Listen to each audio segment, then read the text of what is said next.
locked from the inside, but she was gone.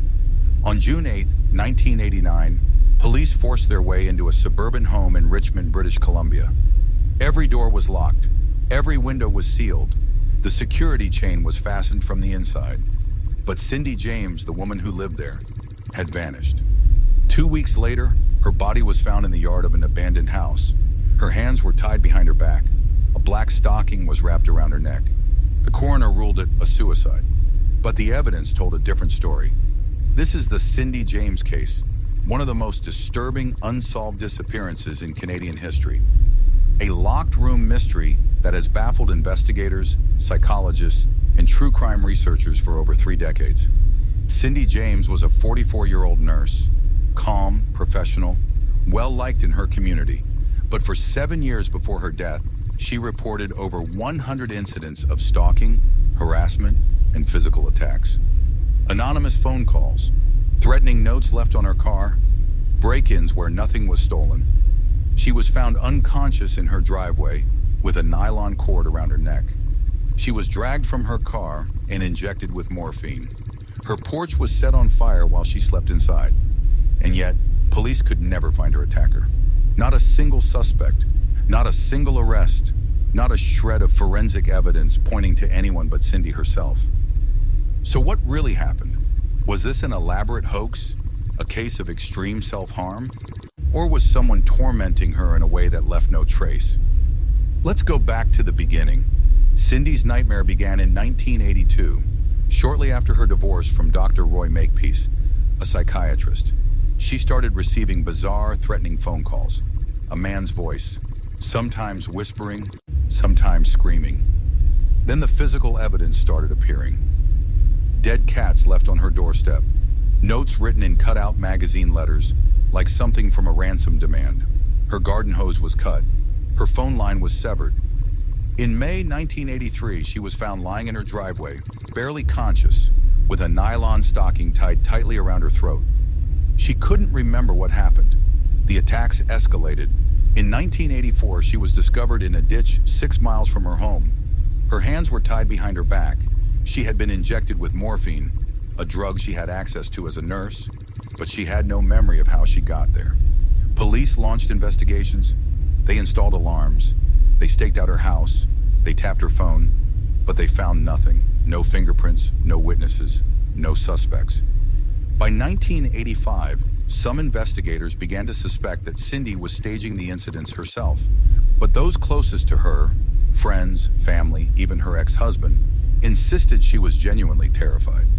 Then in 1989 came the final impossible disappearance. On May 25, 1989, Cindy James vanished from her home. When police arrived, they found something deeply unsettling. The house was locked from the inside. The security chain was in place. The windows were sealed. There was no sign of forced entry, no sign of a struggle. It was as if she had simply evaporated. A massive search was launched. Hundreds of volunteers combed the area. Helicopters scanned from above. Divers searched nearby waterways. For 2 weeks, nothing. Then on June 8th, her body was found in the overgrown yard of an abandoned house, just 4 miles from her home. She was lying in the weeds, partially concealed by debris. Her hands were tied behind her back with a black shoelace. Another black stocking was wrapped tightly around her neck, so tight it was embedded in her skin. She had shallow cuts on her arms and chest. But here's what made no sense. There were no defensive wounds, no signs of a violent struggle. The autopsy found a massive overdose of morphine and other sedatives in her system, but the injection sites were inconsistent with homicide. The official cause of death? Undetermined. The Royal Canadian Mounted Police leaned towards suicide. But how does someone tie their own hands behind their back? How does someone strangle themselves with a nylon stocking and then hide their own body in an overgrown yard? And how do they disappear from a locked room? Over the years, investigators, journalists, and armchair detectives have put forward 3 main theories. Theory 1, staged harassment and suicide. Some believe Cindy suffered from Munchausen syndrome, a psychological disorder where someone fabricates illness or trauma to gain attention. Under this theory, she staged all 100+ incidents over 7 years, culminating in an elaborate elaborate suicide designed to look like murder.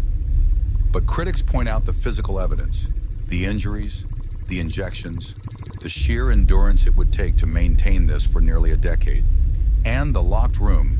How do you stage your own disappearance from a house secured from the inside? Others believe Cindy was telling the truth, that someone, perhaps with medical knowledge, perhaps with a deep obsession, was tormenting her in ways that left no forensic trail.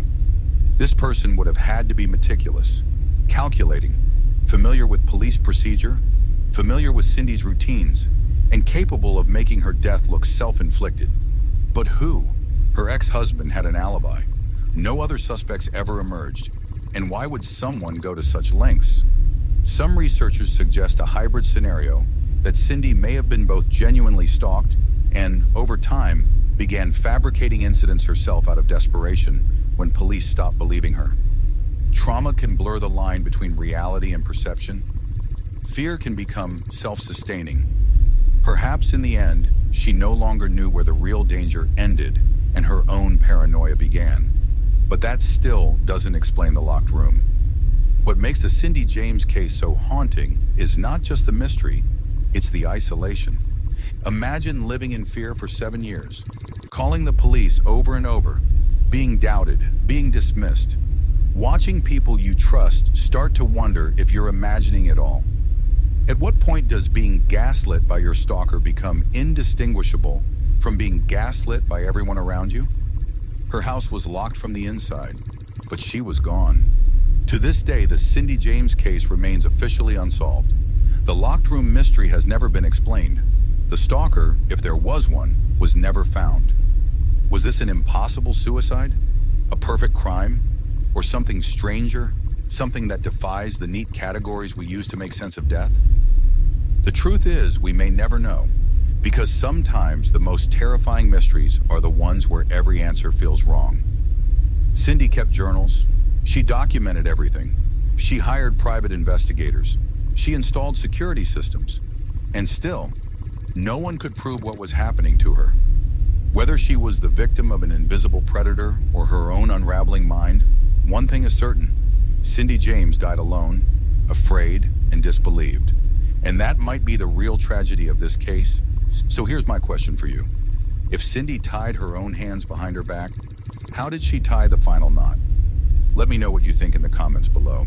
And if you want more real-life mysteries that refuse to be solved, subscribe and hit the bell, because this story, it's far from the only one.